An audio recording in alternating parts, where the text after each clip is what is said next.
Did everyone enjoy the rain yesterday?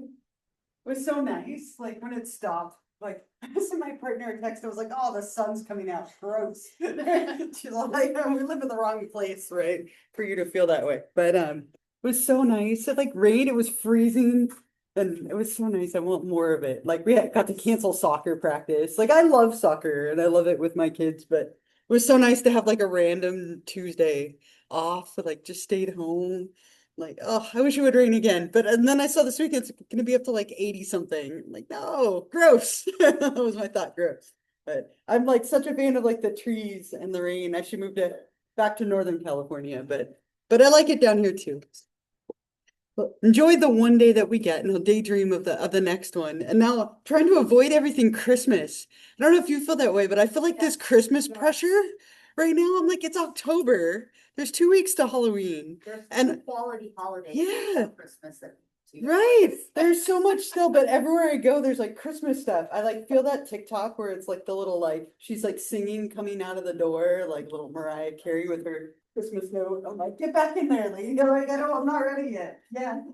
No, I was gonna say, I went to a grocery store and like, Yeah. midway through, like, 4th of July, I didn't even happen yet, we already had stuff for Halloween, and like, now it's like, we already have stuff for Christmas, we have stuff for like, Hanukkah and everything like that, and it's like, we just take a break. Like, just like, take 5 seconds to appreciate the time that you guys are in. I agree. Everywhere I go, I went, one of the pumpkins made from our tree, like, stopped working. I was like, oh, I'll go to Lowe's and get another one now that I can drive. Right? Like, I was so excited. And I walk in there, it's just Christmas everything. Like, I almost walked out. Like, no, forget it. I'm gonna like look for the 2 Halloween things that are left, right? I love like the holidays, but I want to enjoy them as they come, right? And everywhere I go, it's like number of days till Christmas. And like, you're stressing me out. Stop it. Don't look.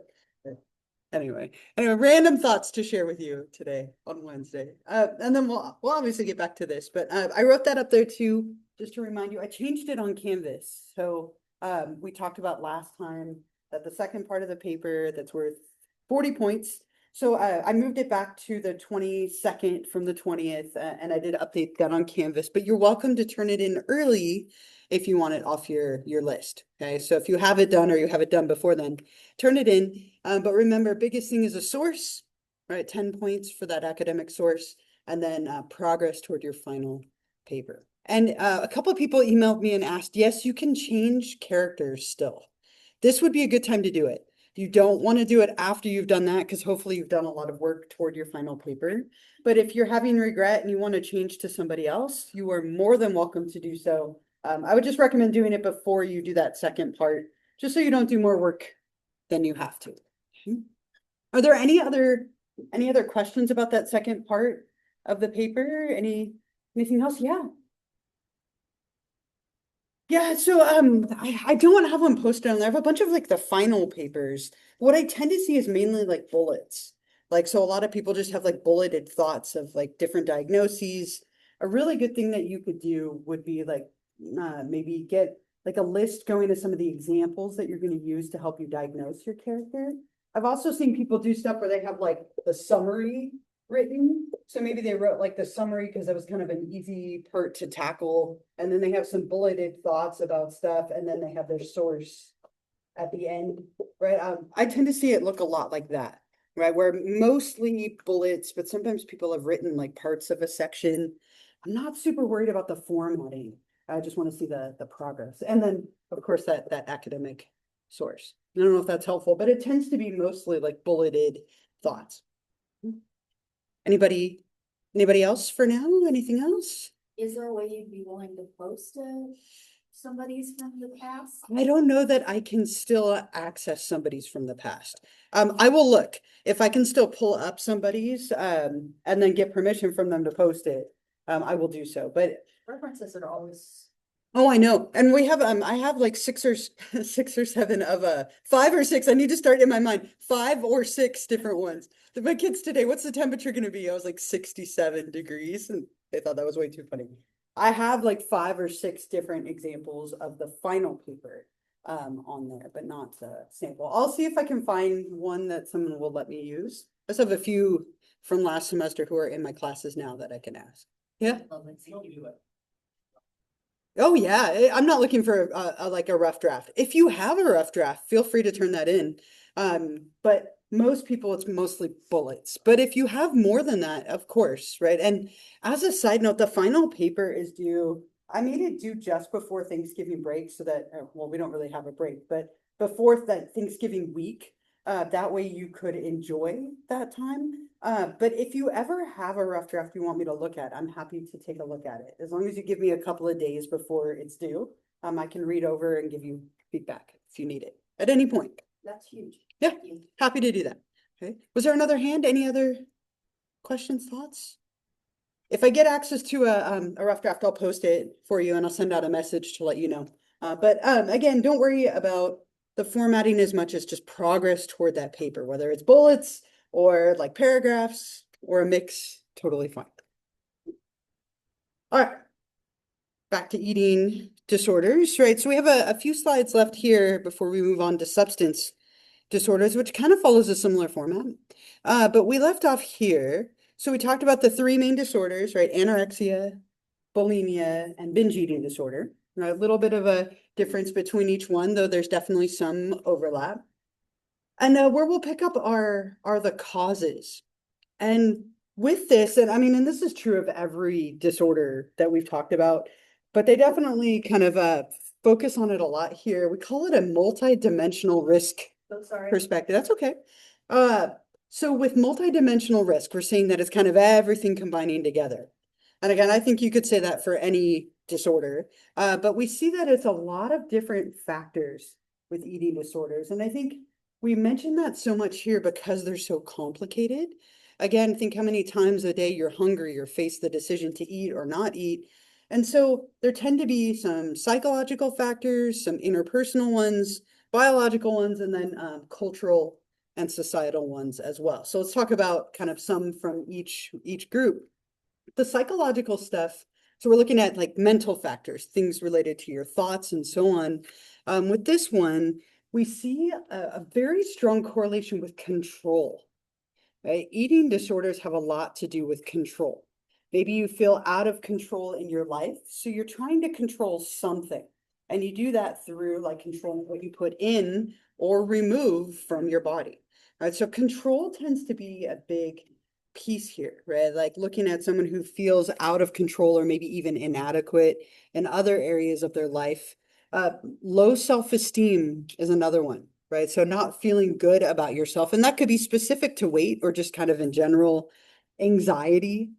Right? We see a lot of anxiety correlating with eating disorders. We talked about that last time with, right, like we were talking about OCD and eating disorders. They both kind of have that anxiety element to them. And then you're grasping for that control through what you eat or don't eat. A lot of like negative thinking patterns, right? Like false thoughts about yourself, whether that's your appearance or your self-worth, but the thoughts that you have kind of being out of control or very like distorted in some sort of way. And then there's a strong correlation with other disorders, right? Like OCD, depression, right? People, when they're depressed, oftentimes eat way too much to try and fill that hole or feel better, or they don't eat at all because they just don't even have the pleasure to do it. Right? So we can see that mood disorders like depression and anxiety disorders like OCD can play a really big role in contributing to someone having an eating disorder. The interpersonal factors are another really, really big one. Your family environment and dynamic, your family culture around food, your family sets the stage for you from like a very young age for what's like normal versus abnormal, right? How much does everybody eat or not eat? Do we sit down and have meals together or do we eat them separately? Is there shame around food or not, right? So interesting to me, like my partner and I have like the extreme opposite ends of family dynamics around food, right? Specifically around dessert. We were talking about dessert, right? Like when I met my partner, and I had to change this, right? Because this wasn't okay with me. They did not eat dessert after dinner. Right? We would sit down and have dinner, and I'd be like, okay, where's dessert? And it never came, right? Like ever. And I was so disappointed. After 22 years, I have shifted this. There's always dessert now. Very proud of myself. Much better, right? But it took years, right? My partner's family has a lot of diabetes. And so they do not eat dessert. right? And for understandable reasons.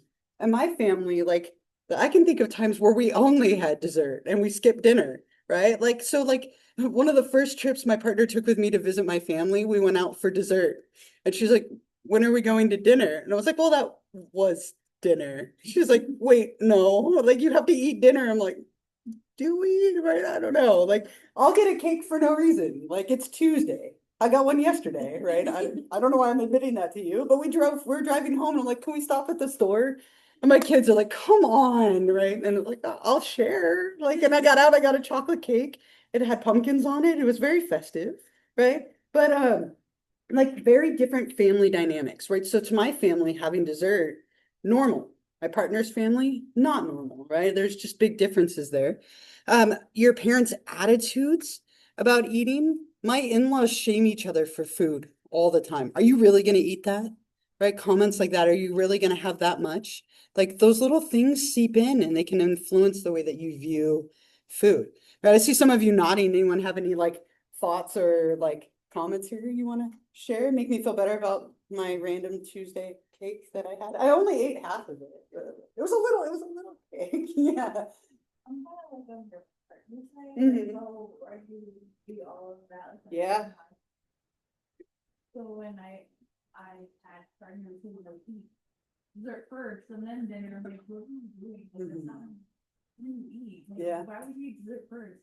Or then eat so much where you're like, oh, it's too cool, I'm gonna take a nap. I'm like, oh, yes, after eating, you go for a digestive walk. Like, so Yeah. I could totally see how you kind of mesh and make your own thing. Because it can, it's not, there's no understanding behind it. I think that's. Yeah. Yeah. And it can be a problem, right? It can go way too far, but it could also just be what's normal, right? And then when you have two people who are very different who merge together, you kind of create your own version of normal, of blending those things in some way. Yeah. So, and they, I'd say, I guess like, apart from the family, I feel like the rest of families culture ties towards food. Yeah. And like in Brazil, like it's very, most people, I would say, snack as the majority of their nutrition as opposed to eating for one meal. Sure. Like most people, they go and like, there'll be snack special at restaurants in Brazil because they are so accustomed to people just eating small amounts. Mhm. And as opposed to like a large amount of food, just maybe once or twice a day, they eat 5 to maybe 9 times a day, but just smaller amounts of food. Sure. And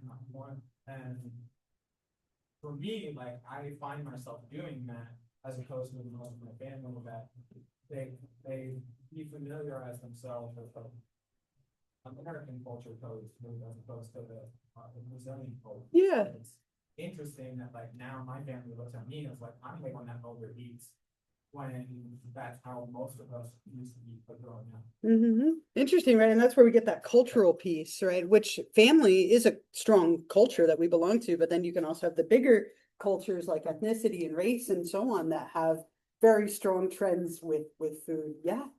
I was gonna say like also. I don't know, like three cultures are just. Mm-hmm. There's like that discussion. Also, some of the culture that I think. Mm-hmm. Yeah, see, I don't agree with that. But yeah, I mean, and like, but differences in how you even define something, like whether it's a meal versus a snack or a dessert versus like something like that might be viewed differently. Yeah, like big cultural difference. Yeah. When Cindy was talking about family stuff, I was like, as in my family, like, we couldn't leave the table until we. Yeah. Yeah. Uh-huh. And I think when I was younger, I was like, we eat over. Mhm. But I just wonder, like, what that would consider if, like, we need that, we need that, like, establish the something, follow, get work. Yeah. To follow. They can, or when you get to adulthood, you might go the extreme opposite, right? And that's a really common one. I saw a bunch of people nodding, right? That was one that I had a lot of people that I've known who are like, you can't get up till you've cleaned your plate, right? And I don't care if you're full, I don't care if you want it, clean your plate, right? Because it's wasteful or whatever the motivation behind it. And like that could obviously encourage overeating. It could obviously encourage like a lack of choice around food. A lot of people, when they get older, might feel that pressure then to continue doing that. It could get worse over time. Or you see the opposite of like, oh, when I get older, I'm not going to do that. I'm going to choose when I'm done, right? And it's interesting that my partner grew up in a family like that, where like you clean your plate, like no matter what. And now it's like you eat until you're done. Eat what you want. That's what we believe right now. And so we often tend to go the opposite of what our parents have done, but it's still there somewhere in the back of your mind. So it could go either way, is my point. It could get worse as you get older, or it could kind of fix itself as you get older. Yeah. I'm just curious, like, I have a family member, he's in the military for 20 years, and he had to be obviously like meet the whatever requirements for like the tests, like whatever physical requirements. Sure. But once he got out of the like, because he had basically forced himself to, you know, eat good, lose a bunch of weight, it kind of just all came out, and now it's like more overweight. Yeah.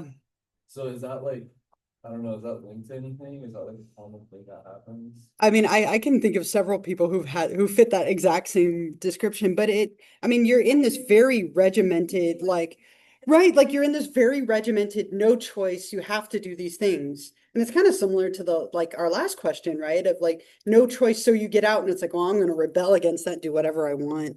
And sometimes going too far, you know, as you try and find the balance. A lot of people, when you're trying to find balance with something, food or whatever, you end up swinging way too far. And then you kind of find your way back into the middle. And that's one easy way that could happen. Okay, I've been forced, I've been regimented. Now I can do whatever I want. And you embrace that fully before you kind of learn to back off and find that balance. Yeah, did you have a thought with that? Yeah.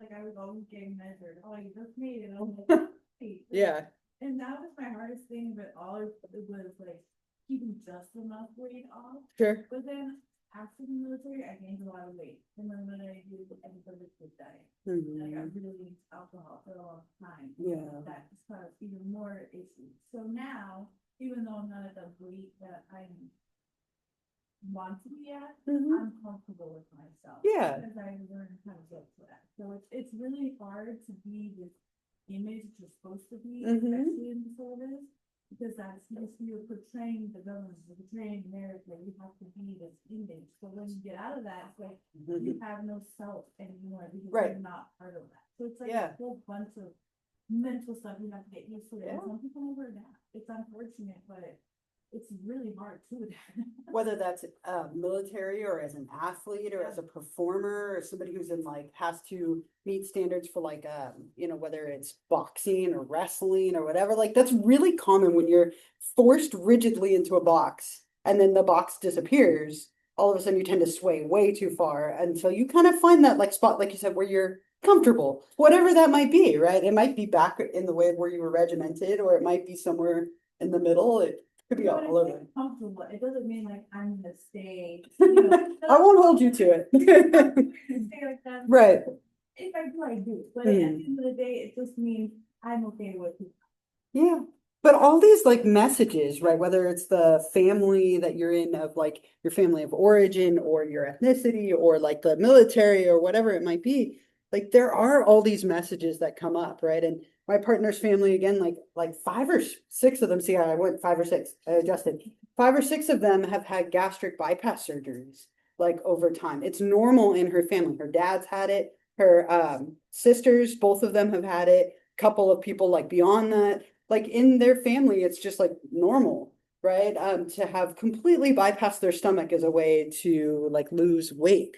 And so there's this constant, like everywhere we go out to eat, like it's normal that somebody has to get up and go to the bathroom and throw up because they ate too much for the little pouch that they have. Like that's not normal to me, but it's become normal over like 22 years, right? So just the cultures around family and food are intense. The other big thing in this one is friends, school, and bullying, right? When it comes to weight. I want to tell you a story about a young girl that I wanted to murder, right? That sounds awful, but I still want to kill this kid. She's still bullying my daughter years and years later. Okay, so my daughter, Kaya, my 13-year-old, like beautiful kid. she was like a little pudgy, like kindergartner, right? Like as most kindergartners are at some level, right? I'm just gonna go ahead and say that. She inherited my stomach. I'm so sorry, kid, but she did, right? Like, and in kindergarten, she would pack her lunch and she would go to school and then she'd come home with her whole lunch. And we were like, why didn't you eat? And she's like, I was playing, like I was too busy, whatever, like had excuses every day. We're like, you need to eat your lunch. You need to eat your lunch. And this went on for like 2 months of like her coming home with her food, and we couldn't figure out why she wasn't eating. Finally, this kid admitted to us that this little girl, her name's Addison. Addison. I hate Addison. Like I've never hated a child so much in my life, right? Like Addison told her that she was fat and shouldn't eat her lunch.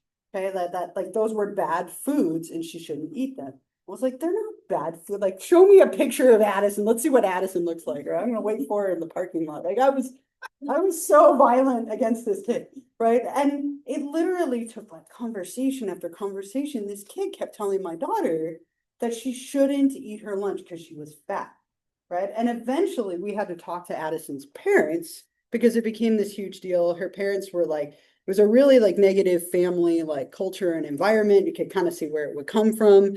And like eventually it backed off. Eventually she started eating her food. But this kid bullied my daughter for like months and she stopped eating as a result of it. And I have 3 daughters that are all like preteen or teen. Like they are very sensitive to who eats what, when, and where. Like on Fridays, they don't like to get pizza because everybody's in the multi-purpose room together eating. Like it's so bizarre to me to listen to these things. I'm like, well, bring it home, I'll eat it. Like we're like on opposite ends of the spectrum here. But like it's wild, like to me, they're so aware of what everyone is eating, what everyone is doing, everyone watching them. And that whole bullying and kind of interpersonal element is huge, especially in those like teen years where people are so like formative. And like this kid's still around, still in her class, right? I still think about it. Every now and then she'll point her out and I'll be like, I'm gonna I still don't like this kid. Yeah. About Addison? No, I just, I'm letting it go. For my own karma. Yeah. Looking at a lot of the causes, and I've noticed like a lot of them are similar to like causes for like FICA and other like Sure. non-food eating disorders. Mhm. So like I know that FICA technically isn't an eating disorder. The obsession with eating non-food. Non-food, yeah. But like it's very interesting because I could understand because I was recently looking at how like like your family background and attitude towards food can also be towards FICA and your relationship towards people in your body. Sure. Why necessarily? I don't necessarily understand why FICA itself isn't considered an eating disorder though. Yeah, so it's been moved multiple times over time. So tending to eat non-food items, so people who start eating like laundry, detergent, and like random things like that, which sometimes happens during pregnancy, and like, but this would be outside of that. So I mean, it's been in this category a few times. It sometimes falls in the like anxiety disorders, like things like hoarding and trichotillomania and all those kind of like related. I oftentimes don't think they know what to do with it. So is it looked at as is it treated more as a symptom to something else as Yeah. opposed to like its own thing? It's so it is its own disorder. It's its own unique, like diagnosable Yeah. disorder. And it tends to best be clustered here, but it's been moved a lot. It's like maybe like causes of something, why would something Yeah, why something get there, and it would Mhm. make sense on everything we've been talking about. sure. Like people grow up in such a strict household to the point where, that's how they had to, eat when they're home, and when they go to school and they have experience similar to like that of your daughter, I don't understand how someone that subjected themselves to not eating food for such a long time. Sure. Feeling like they had to eat something, but I was more curious about Yeah. why it's not categorized in there. It has been before. And so I think because it doesn't relate to food, but like the causes are very similar. And honestly, the causes for a lot of disorders are similar. Like if we look at them across like, all the disorders, we see so many commonalities. But yeah, that one's a tricky one. It's been moved a lot. No, it's okay. It's been moved a lot. Yeah, did you have a Yeah. thought too? Part of it Yeah, so, I've heard, and I really didn't understand it until like, I watched kind of the videos of the Mhm. different categories of Yeah. it. But I was like, well, some of those symptoms seem to be like a sensitivity. ARFID, avoidant restrictive food intake disorder, ARFID. Yeah, but they get categorized with like sensory issues, like, which could be really ADHD in a sense, or Yeah. or on the spectrum, so it's like, but I've just recently heard about this, so I guess Yep. it's been something that's been around for a while. Yeah, it's been around. That is an eating disorder. It's very common in children. So avoidant restrictive food intake disorder is what ARFID stands for.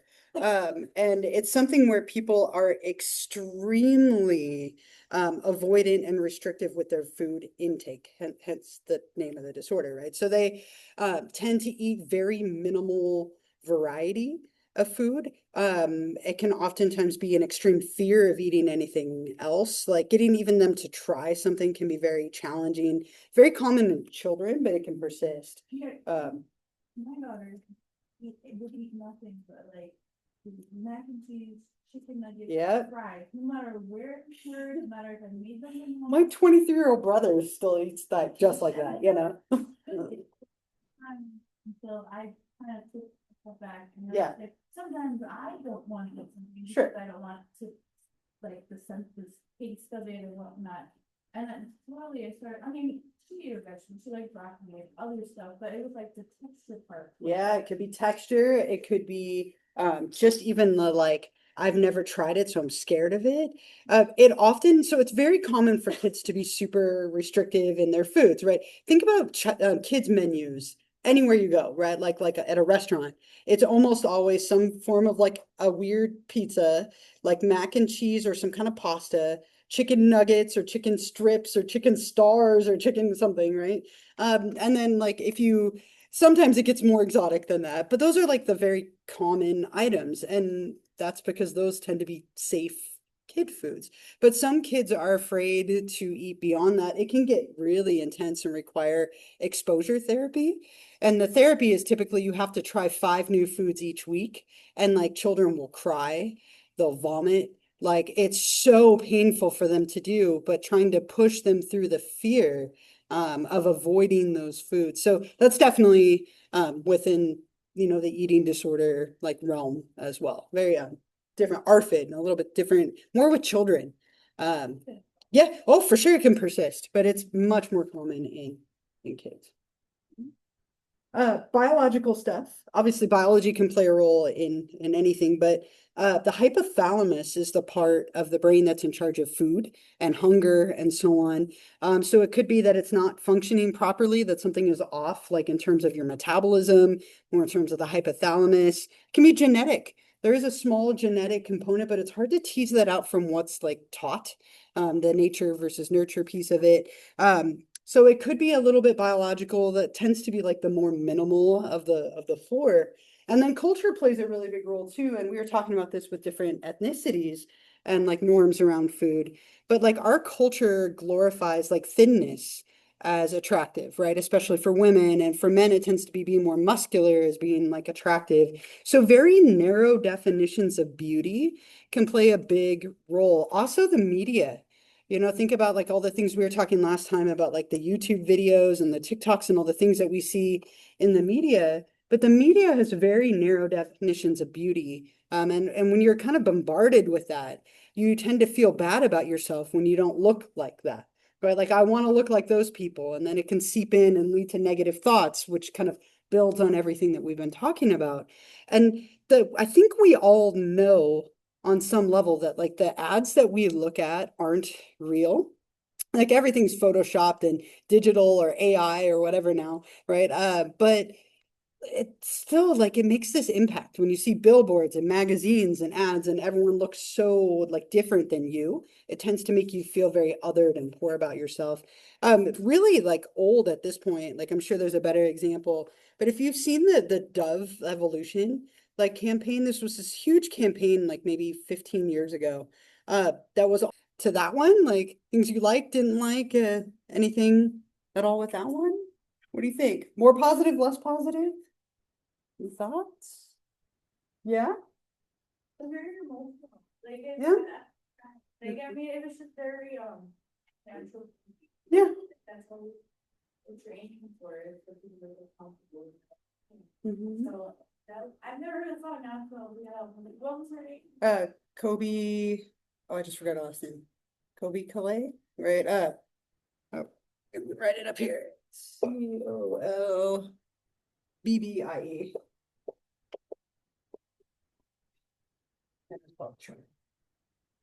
Even the video, the context, like, it was. Yeah.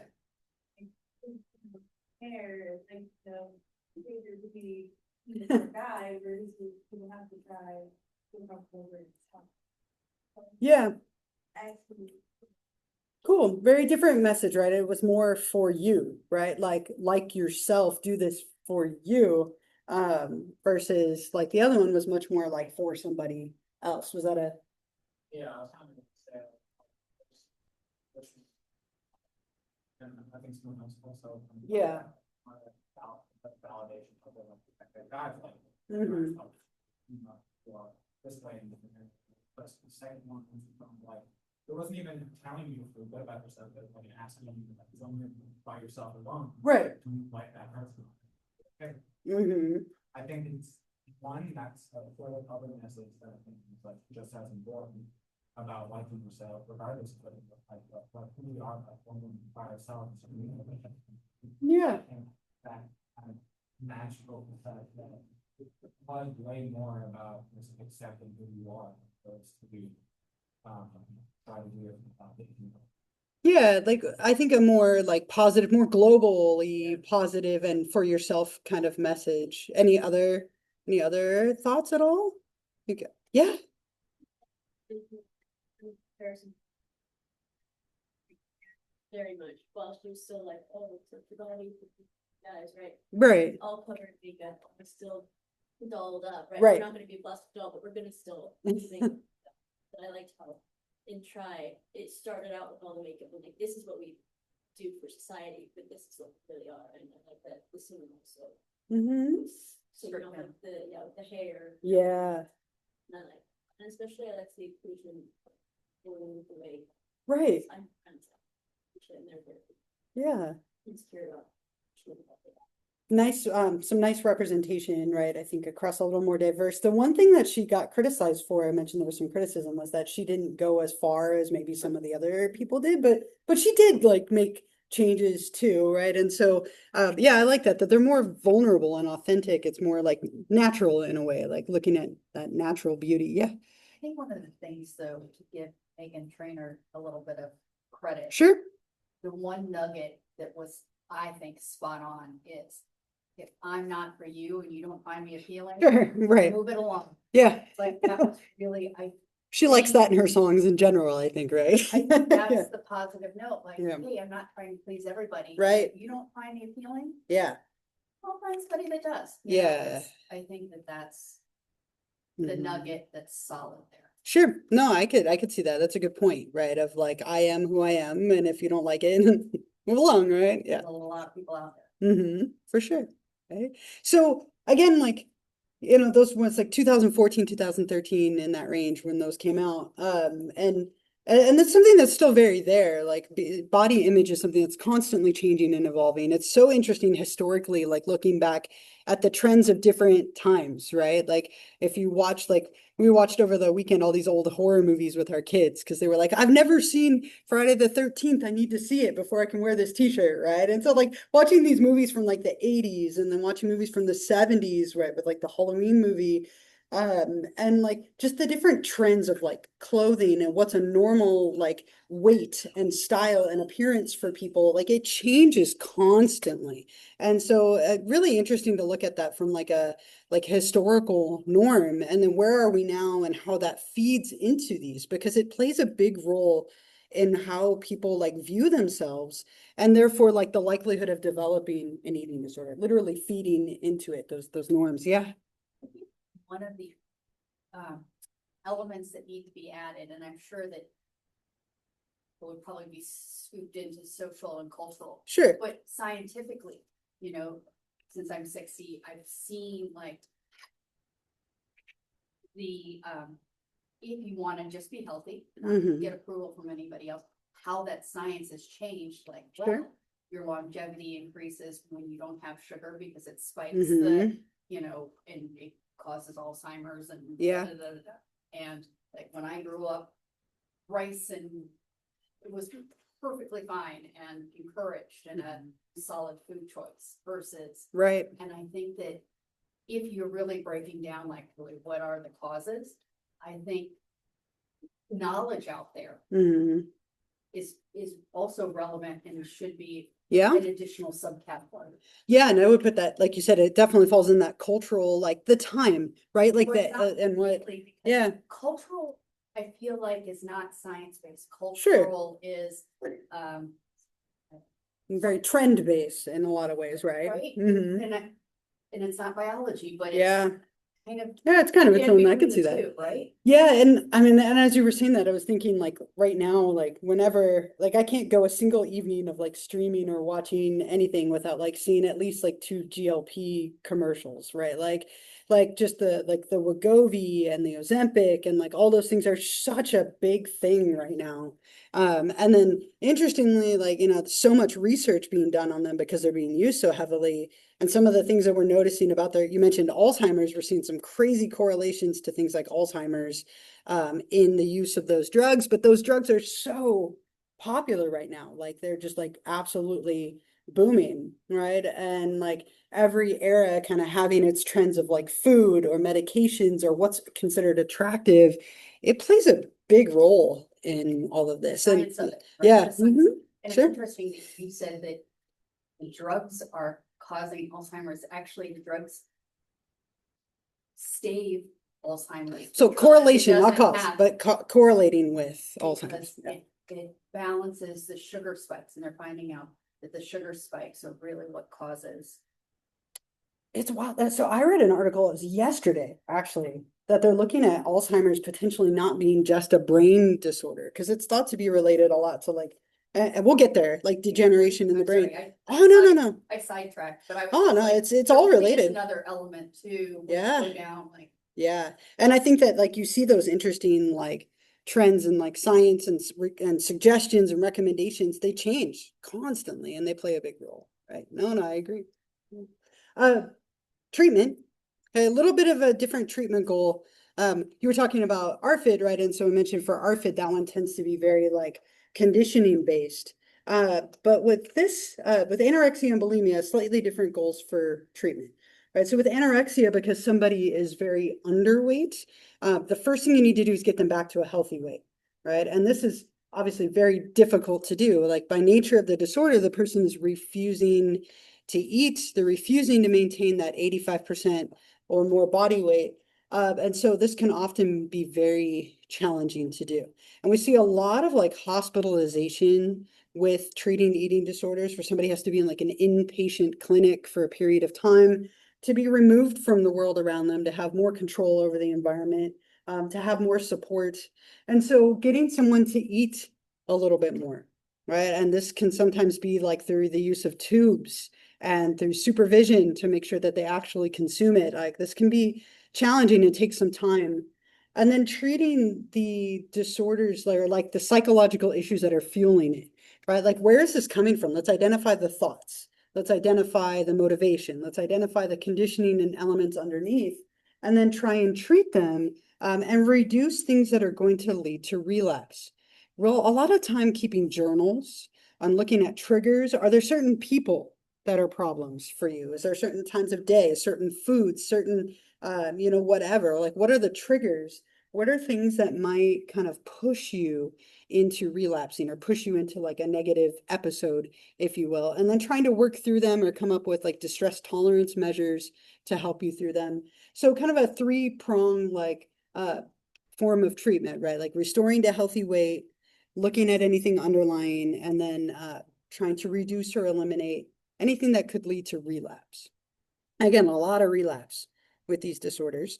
And with bulimia, similar, but a slightly different like approach here. Like the idea with bulimia, remember, it's a very cyclical disorder, right? Binge, purge, binge, purge. And so you have to break the cycle And a lot of people struggle so much to break that cycle. And so what you do is you try to teach better eating habits of like control and stopping rather than eating so much, right? How can I get you to stop and walk away? Or, eat less or eat a more balanced amount. There's a lot of group therapy with both of these. Group therapy can be so helpful for eating disorders because there's a sense of like, I'm not alone, right? Everyone here is dealing with the same thing. Everyone is sharing like their stories about what's happening. And it can be a really like norming experience of like, oh, look, I'm not the only one dealing with this. Yeah. Always with group therapy. Yeah.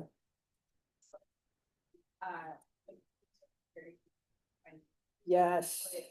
Like so many people with the same disorder inside like that. Mhm. There's a lot of like, well, like this person is better than me. Yeah. I need to like get worse or like, Right. there's kind of that like encouragement and there are sometimes like people who genuinely want to get better in that setting and there who don't. Mhm. So it can definitely be like a very toxic environment. Yeah, it's really important that the therapist set like good like boundaries and a good culture because that can happen very easily with group therapy. Group therapy is such a double-edged sword, right? Because you have this sense of like, oh, well, she shared a story, I can relate. We can have that camaraderie, that like sense of like we're going through this together.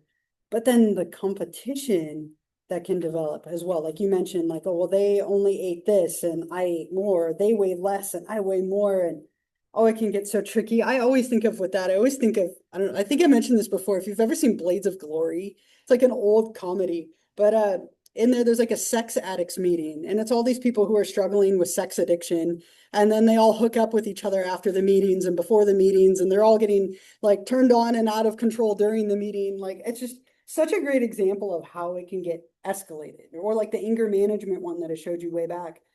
Where everyone's dealing with anger, so they get heated and scream at each other. Like group therapy is tricky. It can be amazing when it works, and it can be so damaging when it doesn't. Any other like thoughts or comments there for now? Anything else with like group therapy? You gotta go watch that old movie now if you haven't seen it. Blades of Glory. I don't know if I want to recommend it, but I think it's funny anyway. And then individual therapy, obviously, as well. Like, let's identify the thoughts. Let's identify the patterns. A lot of, like I said, journaling. Behavioral therapy works a lot on conditioning, right? So oftentimes with this, like somebody will literally stay with you. Like you eat and they sit there with you and don't let you get rid of it, right? Like literally monitoring you to make sure that you don't purge. And that's why a lot of people are hospitalized for some of these things, to have that kind of consistent support. Treating the underlying condition. So if it's depression or anxiety, maybe medication for that, right? So maybe someone takes medication to help with the anxiety that's fueling it or the depression that's fueling it. And as I mentioned before, the relapse is just so high. Oftentimes people will get this under control for a time and then there's like a life trigger and that pushes them in the wrong direction. So it can be that people make a lot of improvement and then like struggle with some of that relapse. Yeah.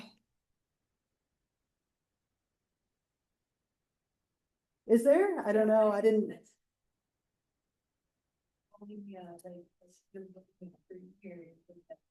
Huh. Finally, I don't know. I heard that I was like, she was 79 years old. I don't Right. know very many bulimics who have lived. I mean, granted, I don't know a lot of bulimics, but people who I've known who have struggled with it for a long time. Yeah. That's like, that's all, I don't know. I don't know. I haven't, I'm not, I saw that she passed, but I didn't read anything about it, right? That's interesting, right? I mean, it has a lot of health concerns. Like when you are making yourself purge like that, you lose all those vitamins and minerals. Like it can affect your bones. It can affect your like esophagus and trachea and like your stomach, your teeth. People lose their hair. Like it causes so many issues when you don't like have all of those things coming into your system and then you're purging them all like that. Or people who take excessive laxatives, or I mean, there've been cases where people use like parasites and ringworms to make themselves lose weight. I mean, it's just the extent that sometimes people will go to. But yeah, I don't know about her specifically. That's That's interesting, right? I don't know, has anyone heard anything else about that? Now I feel like I need to go read about it, right? Research Diane Keaton. Right. Some interesting like books and documentaries, right? So if you want to know more, there's some like pop culture books that are like really easy reads and accessible that I put up there. There's 3 of them. And then some documentaries. So the one that I showed you part of was Thin, but To the Bone is probably the most recent one. That one was on Netflix not that long ago. I don't know if it's still on there, but it was on there like not that long ago. Dying to Be Thin and Perfect Illusions. Again, this is something that's very like common in our culture right now. And so there's been a lot of attention that's been brought to it. And then I have a case study that we're going to do, but I don't want to like force us through it really, really quickly. So maybe what I'll do here, I want to take just like one more minute to go and show you like one more thing about the paper in our last minutes. I was just thinking I could show you that. And then are there any other like thoughts or comments, anything else about the eating disorders before I bring that up? It would take me just a minute to get there, but I said just a minute, but it might be like 6 clicks. Let's see. If the internet cooperates, sometimes the internet is such a pain in this building. And then what we'll do on Monday, we'll start with I have a case study that we'll do, kind of looking at a young person who is struggling with an eating disorder, just to kind of pull it all together. It'll be a participation, and then we'll move on to substance disorders. We're almost there. I just want to show you on Canvas. Okay.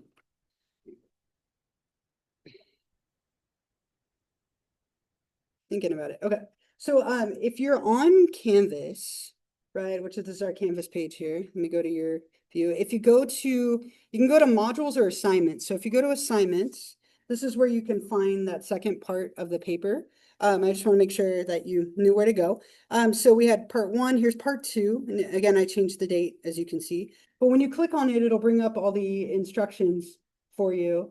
That's part 1, and then you scroll down, oops, part 2.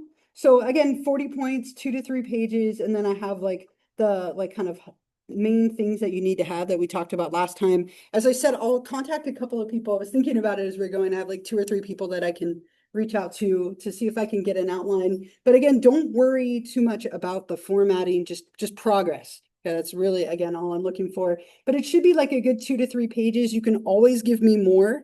And I just want to make sure you're clear on it going into the weekend so that you can work on it. And in the final paper, you can see that the final paper is like 5 to 6 pages. Okay, so not including the title page and references page, which are very, very brief. And we'll talk about that when we get closer. I'll show you how to do that, and like we'll talk about what that looks like. But if you wanted to kind of follow this format, like you can see what is in the final paper. I kind of gave you like a breakdown of how it should look. And so if you want to like tackle some of these, that would be a good thing to do in this part of the paper. So maybe it's the summary, or you want to describe your character, or you want to look at some examples from the show. So I just wanted to point this out because I thought it might be helpful, that this is kind of how the final paper will flow. And if you want to tackle any of those things in this second part, that might be a good goal for you. Just in case I can't get you a sample, that would be like a good kind of sample of what the final paper will look like bulleted in a sense. Okay. Any other like questions about that? Otherwise, we'll stop there a few minutes early, but any other questions, thoughts, anything? Okay.